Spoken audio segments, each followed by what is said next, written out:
Imagine a border where the stars thin and questions thicken, where maps stop and meaning begins. Beyond the Milky Way lies more than distance. It holds a secret about who we are. Tonight, we step beyond instruments and into the story the universe has been waiting to tell.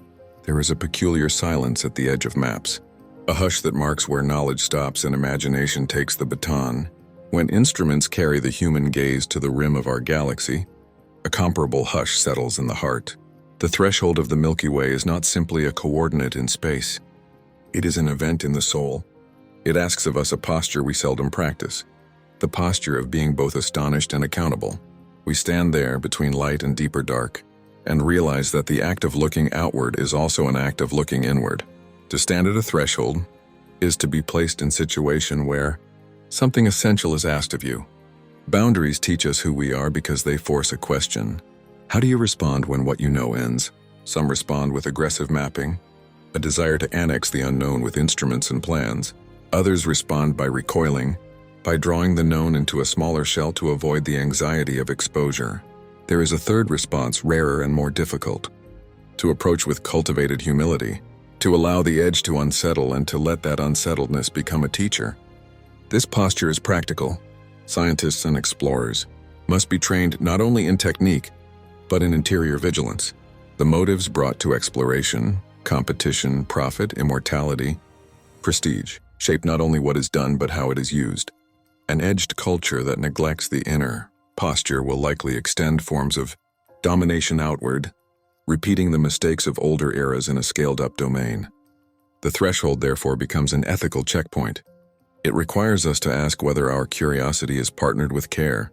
The psychology of the threshold reveals a paradox. Exposure to vastness can either shrink or enlarge the moral imagination. The small ego contracts when it feels insignificant. The mature soul is expanded by that same humility. This expansion manifests as a shift in priorities. Instead of the question, "What can I own?" we begin to ask, "What must I steward?" That shift is vital because scale changes everything. Technology without stewardship amplifies harm. Curiosity married to care becomes a generative force. The threshold also introduces ritual necessity into modern practice. Traditional cultures recognized rites of passage precisely at liminal places. Mountain passes, deserts, seacoasts. Those rites framed outward journey with inner transformation. Our age has technical rites, peer review, safety protocols, but we lack rites to frame ethical and symbolic initiation. Before crews leave for long ventures, before programs deploy instruments into delicate systems, institutions should cultivate rites of reflective accountability that account for collective values, not merely technical feasibility. Finally, to stand at the threshold with integrity is to cultivate a listening capacity. The cosmos in its silence recites a grammar of humility. It shows us that the most consequential discoveries will be those that teach us how to live wisely with the knowledge we birth. The edge of the Milky Way is an external frontier and an internal mirror. The real journey is one in which the map and the meaning are allowed to meet. The wise traveler then carries instruments and also an ethic, to return altered, to let wonder reshape action. From the beginning, human beings have read the sky not only to orient themselves in space, but to orient themselves in meaning. The constellations are not merely convenient groupings of luminous points. They are mnemonic devices, containers of story and a communal language for the psyche. When we call a band of stars a river or a road, we are doing something profound. We are translating cosmic arrangement into a public grammar for life. The heavens, in that sense, speak, and we are simultaneously speakers and listeners. Symbols have an economy we rarely measure. They store values, activate memory, and guide imagination. A star that once marked a season also marks a story that orients a people's behavior. When the Milky Way sweeps across the night, it invites projection. Projection is the mind's economy of overflowing content. It externalizes inner tensions into an object so that the psyche can see, reckon, and integrate. To dismiss this as mere superstition is to miss a cognitive tool honed across millennia. The symbolic reading of the sky is a discipline of attention, a way the human organism turns confusion into narrative, and narrative into civic habit. The interplay of image and practice matters politically and ethically. When a society's prevailing cosmological images uphold conquest of land, of resources, of life, it is likely to invest in technologies and policies that reflect that metaphoric stance. Conversely, a society whose sky is framed as a sacred web will be more inclined toward reciprocity and care. Thus, the act of creating and circulating images of the cosmos is not aesthetic alone, it's foundational to future governance. At the individual level, learning the sky as language is therapeutic. When a person's life feels disoriented, myths and maps give a shape to suffering. They make the chaotic legible. A dream that seems absurd can be read as an image that points to unintegrated material. The starfield becomes a mirror in which private and collective stories can be held. And from that holding healing becomes plausible.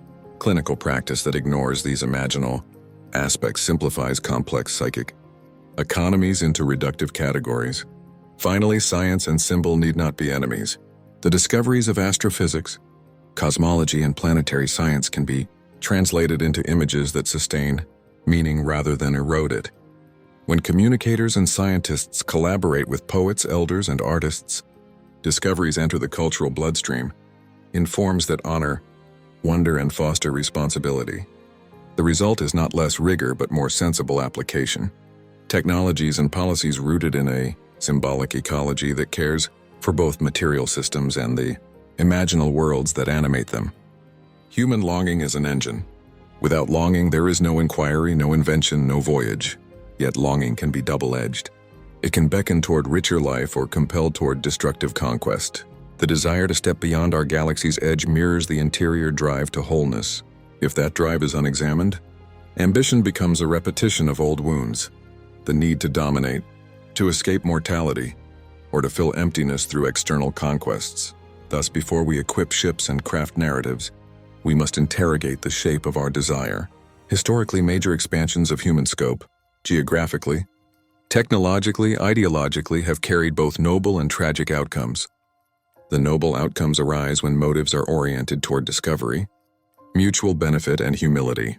The tragic outcomes flow when motives hide avarice or the craving for legacy. The modern cosmic turn bears the same ambivalence. The difference is scale. Mistakes that once affected a river basin may now affect planetary systems or beyond. That heightens moral stakes. The individual psychology of the explorer is telling. Many pioneers are driven by personal wounds, the need to prove worth, to outrun a past, to escape limitations. That private architecture is not disqualifying, it is data. Good mentorship and ethical formation can transform private need into disciplined vocation. Institutions should require reflective practices, supervision, rites of passage, purpose audits that make motives visible and engaged. This is not soft therapy. It is a form of professional formation that reduces risk and enhances collective wisdom. We must also examine collective desire. Consumer cultures that valorize expansion and consumption incentivize rapid exploitation. Alternatives exist, narratives that value sufficiency, stewardship, and relational flourishing. The stories we offer young people about the future will determine what they build. Encourage metaphors of partnership rather than conquest. And the technologies we develop will likely align to regenerative goals. Economically and politically, governance architectures are crucial. Desire unchecked by governance becomes entitlement expressed in extractive policy. We therefore need global frameworks that align exploration with benevolent stewardship. These frameworks should be participatory, representing many voices, especially those historically marginalized from every venture outward rides upon a story inward. The myths we inherit become the vectors that carry motive into action. When societies imagine the cosmos as a territory to be owned, technologies and policies will reflect dominion. When we imagine it as a commons, our inventions will likely be built around reciprocity and care. Thus, narrative formation is not mere rhetoric. It is infrastructural design. We need storytellers at the table of policy, poets, elders, indigenous voices, because the stories they carry shape priorities and ethics. Every true journey includes a return. The wisdom harvested beyond the Milky Way must be carried back into homes, schools, parliaments, and laboratories so that discovery becomes transformation. Integration is difficult because it asks us to translate cosmic insight into everyday practices, policy redesign, curricular reform, ritual invention, and metrics that value meaning as well as material output. To integrate, we need institutions that bridge outer research with inner cultivation. Universities, agencies, and corporations should create symposia that pair empirical findings with narrative framing, and ethical reflection. Education should teach symbolic competence alongside technical literacy. Funding agencies should prioritize projects that include moral imagination and public stewardship as core deliverables. At the personal level, return requires rituals of assimilation, storytelling circles, public dialogues, and practices that allow communities to hold new knowledge collectively. This communal integration prevents discoveries from becoming commodities and instead frames them as shared responsibilities. Finally, the moral covenant of return is intergenerational. We act not only for present advantage, but for the conditions of life that future inhabitants, human or otherwise, will inherit. The secret beyond the Milky Way shakes us because it compels us to take responsibility at a scale we have never had to consider before. To meet that command is to mature as a species, to let discovery refine our character, to let knowledge cultivate care, and to let the cosmos transform not only our instruments but our hearts.